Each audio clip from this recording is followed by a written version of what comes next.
이 영상의 어린 소녀는 러시아에 있는 어린이 정신과 폐쇄병동에서 갇혀 지내고 있습니다. 러시아에서 출생한 이 소녀는 미국의 한 부부에게 입양이 되었다가 러시아의 정신병원으로 보내졌습니다. 그리고 소녀의 이야기는 당시 그녀를 취재하기 위해 병원을 방문했던 한 미국인 기자에 의해 세상에 알려지게 됩니다. 그녀는 그곳에서 지내는 것이 무섭고 싫다고 말합니다. 하루빨리 그곳을 나가 다시 양부모가 있는 미국으로 돌아가고 싶다고 말하며 그녀가 눈물을 보였습니다. 기자는 그녀의 안타까운 상황에 가슴이 많이 아팠습니다. 하지만 그 모든 감정들을 뒤로한 채 그들은 작별 인사를 해야만 했습니다. 동생을 죽이려고 한 적이 없었다며 말을 하고는 그녀가 병동 쪽으로 향합니다. 이 소녀의 힘겨운 여정은 1997년 미국에 사는 한 부부의 이야기에서부터 시작됩니다. 미국 조지아주에 살고 있는 크리스탈과 제시 부부는 부모가 되기를 간절히 원했습니다. 하지만 부부의 많은 노력에도 불구하고 오랫동안 아이가 생기지 않자 그들은 입양에 대해 알아보게 됩니다. 그러던 어느 날 러시아의 한 입양기관을 발견하게 되었고 금발머리에 파란 눈을 가진 9살의 캐랄리라는 여자아이가 부부의 눈에 띄게 됩니다. 부부는 바로 입양기관에 연락을 취했고 그 아이에 대해 알아보기 시작했습니다. 캐랄리는 영리하고 순했으며 사람들과 잘 어울리는 성격 좋은 아이로 소개되었습니다. 부부는 그녀를 그들이 원했던 완벽한 아이라고 생각했습니다. 얼마 후 부부가 러시아로 떠납니다.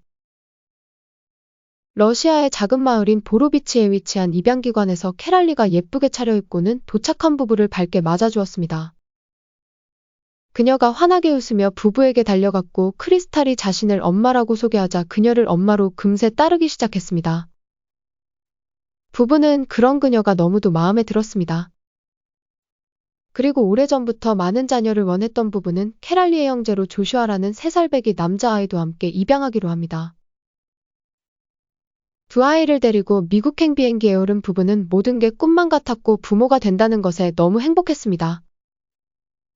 부부는 캐랄리를 공주처럼 대해주며 방도 예쁘게 꾸며줬고 그녀를 편안하게 해주려고 최선을 다했습니다. 하지만 얼마 지나지 않아 사랑스럽고 밝았던 딸 캐랄리가 변해갑니다. 처음과는 다르게 그녀는 굉장히 조용했고 쉽게 분노를 했습니다. 부부가 입양 당시 봤던 그 소녀는 더 이상 존재하지 않았습니다. 그녀는 혼자 있는 것을 좋아했고 예상치 못한 이상한 일들이 일어나기 시작했습니다. 엄마 크리스탈의 보석들이 없어지더니 부엌에 있는 칼이 사라지기도 했습니다. 어떤 날은 한밤중에 자고 있던 부부가 아무 소리 없이 침대 앞에 있는 캐랄리를 보고 놀란 적도 있었습니다. 그리고 그것은 시작에 불과했습니다. 화창했던 어느 날 오후 엄마 크리스탈이 집 앞마당에서 화분을 옮겨 심고 있을 때 아들 조슈아의 비명소리가 들립니다. 그리고 아이들에게 바로 달려간 그녀가 끔찍한 광경을 목격하게 됩니다. 캐랄리가 약 10m 높이의 2층 난간에서 조슈아를 안고는 떨어뜨리려 하고 있었습니다. 크리스탈이 놀라 캐랄리에게 그만 멈추라며 고함을 쳤습니다. 그리고 왜 그랬냐며 따져묻자 그녀는 조슈아가 항상 거슬린다며 없어졌으면 좋겠다고 말을 합니다. 며칠 후 조슈아의 안전이 걱정된 부부는 고민 끝에 캐랄리를 어린이 정신병원에 입원시켰습니다. 그녀의 담당 의사는 캐랄리가 양극성장애와 정신분열증을 가지고 있다고 했습니다. 게다가 그녀는 소아 우울증과 애착장애까지 가지고 있어 분노를 조절하기 어려운 상태라고 말합니다. 부부가 캐랄리의 과거를 자세히 알아보기 위해 러시아에 있는 입양기관에 연락을 합니다. 그리고 캐랄리의 과거에 대해 파헤치던 부부는 놀라운 사실을 알게 됩니다. 캐랄리는 쓰레기 더미의 작은 공간에서 발가벗겨진 상태로 발견되었다고 합니다. 그녀는 굶주려 있었고 온몸에는 학대를 받아온 흔적들이 많았습니다. 그 후 특수한 아이들을 위한 시설에서 지내게 됐으며 정신과 약을 복용한 적이 있었다는 사실도 알게 됩니다. 부부는 입양 당시 그런 중요한 것들을 고지하지 않았던 입양기관에 화를 내며 책임을 물었습니다. 그리고 그 사실들을 진작에 알았더라면 캐랄리를 입양하지 않았을 거라고 했습니다. 그로부터 4개월 후 의료보험 혜택을 더 이상 받을 수 없게 되자 부부는 캐랄리를 집으로 데리고 오게 됩니다. 많은 노력과 사랑으로 그녀를 보살피게 되면 상태가 점점 나아질 수 있을 것이라 생각했습니다. 하지만 꾸준히 약을 복용하며 많은 노력을 했지만 안타깝게도 상황은 나아지지 않았습니다. 결국 부부는 조슈아의 안전을 위해 그를 부모님 댁에 맡기게 되었고 지방 곳곳에 보안 카메라와 위험한 상황을 대비해 경보 시스템까지 설치하게 됩니다. 그러던 어느 날이었습니다. 자정이 훨씬 넘었을 무렵 반려견 오로라의 거친 신음소리에 부부가 잠에서 깹니다. 부부가 확인을 하러 나가자 끔찍하게도 오로라의 목에 숨쉬기 어려울 정도로 줄이 조여져 있었습니다. 모든 게 이해하기 어려웠던 부부는 캐랄리에게 그런 행동을 한 이유에 대해 진지하게 물어봤습니다. 그러자 누군가가 자신을 따라다닌다고 그녀가 말합니다. 자신은 그 사람이 시키는 대로 했을 뿐이라고 했습니다. 부부는 믿기 어려웠습니다. 이 사실을 담당 의사에게 알리자 그는 앞으로도 캐랄리가 가족들의 목숨을 위협할 가능성이 있다며 우려했습니다. 더 이상 선택의 여지가 없다고 생각한 부부는 결국 캐랄리를 러시아에 돌려보내기로 결정합니다. 그들은 그녀가 태어난 나라에서 더 나은 치료를 받을 수 있을 것이라 생각했습니다. 1999년 캐랄리가 부부와 러시아에 도착합니다. 그리고 부부는 그녀에게 2달 후에 돌아오겠다는 말을 하고는 돌아갔습니다. 캐랄리는 바로 러시아의 어느 소아정신과 병동으로 보내지게 됩니다. 얼마 후 미국에서 찾아온 기자에게 그녀는 양부모가 다시 오지 않을 것 같다며 말을 합니다. 소녀의 말에 그는 너무도 마음이 아팠습니다. 실제로 부부는 다시 오지 않았고 1년 후에 캐랄리의 입양을 무효하며 연락을 끊어버렸습니다. 캐랄리의 이야기는 2000년도에 미국의 한 방송국을 통해 알려지게 되었고 시청자들의 많은 관심을 받았습니다. 하지만 그 후로는 그녀의 행적이나 소식을 아는 사람은 아무도 없었습니다.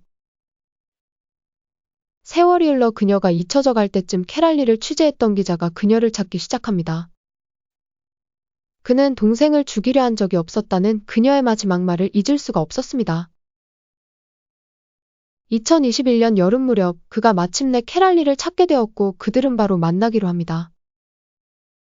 그녀를 정신병동에서 만난 것을 마지막으로 20년 만이었습니다.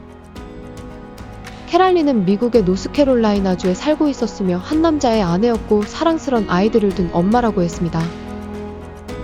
그녀의 소식은 너무도 놀라웠고 감동적이었습니다. 20년 전 캐랄리는 심각한 정신병 환자로 다뤄졌으며 의사들마저 그녀를 폐쇄병동으로 보냈었습니다. 캐랄리는 그날 기자가 떠나고 정신병원에서 너무 힘든 시간을 보냈다고 했습니다. 그런데 2개월이 흘렀을 무렵 예상치 못한 일이 일어났습니다. 미국의 노스캐롤라이나주에 살고 있던 한 부부가 그녀를 입양을 하기로 하면서 캐랄리가 그곳을 벗어날 수 있게 되었습니다. 새 양부모는 방송을 통해 그 어린 소녀의 힘들었던 여정을 모두 알고 있었으며 최선을 다해 사랑으로 보살폈습니다.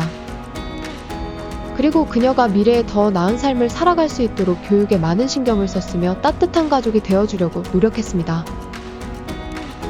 성인이 되었을 때 그녀는 2년 동안을 아프리카에서 지내며 어려운 사람들을 돕는 자원봉사 프로그램에 참여했습니다. 캐랄리는 그 시간이 누군가를 돕는다는 게 행복을 줄 수 있다는 것을 알게 했고 마음에 큰 위안이 됐다고 말합니다. 현재는 병원에서 일하고 있으며 2014년에는 교사였던 필이라는 남자와 사랑에 빠졌고 4명의 아이들과 행복하게 살고 있었습니다. 그리고 오랜 시간 약물 없이 살아왔으며 20년 전 당시 목숨을 끊고 싶었을 정도로 억울한 것이 많았다며 고백했습니다. 그녀의 이야기를 조용히 듣고 있던 기자가 마침내 병원에서 했던 마지막 말에 대해 물어봅니다. So I'm trying to walk down the steps, just able to hold him so he doesn't fall. Krista looked and she said, I eventually put him down and she's like, you tried to kill him, didn't you? And I said, no, I was trying to pick him up so he doesn't fall because he was sliding off my hands. And she's like, no, you were trying to kill him. And she kept saying it and I said, yes. So I finally said yes. 크리스탈과 제시 부부는 캐랄리가 조슈아를 죽이려 했다고 주장했으며 당시에 벌어진 이상한 일들 모두 부부의 주장과 설명으로만 알려져 있습니다. 나중에 기자가 부부에게 연락을 해 인터뷰를 요청했지만 그들은 거절했습니다. 20년이 흐른 지금도 서로 다른 캐럴리와 부부의 이야기가 두 가지 버전으로 나눠져 진실을 정확하게 알 수는 없습니다. 하지만 어린 시절 부모에게 2번씩이나 버림받고 정신병 환자 취급으로 그녀가 받았을 마음의 상처와 고통스러웠던 시간은 분명 존재했습니다. 그럼에도 캐럴리는 그 힘들었던 여정 속에서 과거를 받아들이는 법과 용서하는 법을 배웠고 지금은 모든 것이 행복하다며 말합니다.